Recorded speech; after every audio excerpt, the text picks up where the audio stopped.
Hello guys, നമുക്കിന്ന് സാധാ shake ഉണ്ടാക്കിയാലോ?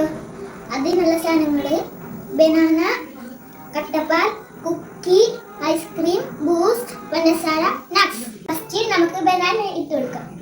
അടുത്തതായി കുക്കീസ്, 2 സ്പൂൺ ഐസ്ക്രീം,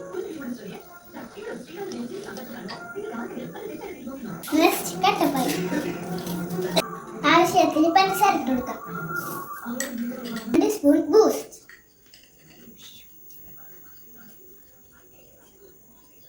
ഇതെല്ലാം കൂടി മിക്സ് ചെയ്താൽ നമ്മുടെ ഷേക്ക് റെഡി ആയിട്ടുണ്ട്. നമുക്ക് തുറന്ന് നോക്കാം. നമുക്കിനി സെർവ് ചെയ്യാം. നമുക്ക് നട്ട്സ് ഇടാം. ഈ ബൂസ്റ്റ് ഇട്ട് കൊടുക്കാം. ഐസ്ക്രീം കൂടി ഇതിലിടാം. അപ്പൊ നമ്മുടെ സാധാ ഷേക്ക് റെഡി. അപ്പൊ നമുക്ക് ടേസ്റ്റ് ചെയ്ത് നോക്കിയാലോ? എല്ലാവരും ഞങ്ങളുടെ ചാനൽ ലൈക്ക് ചെയ്യണം, സബ്സ്ക്രൈബ് ചെയ്യണം. ബൈ.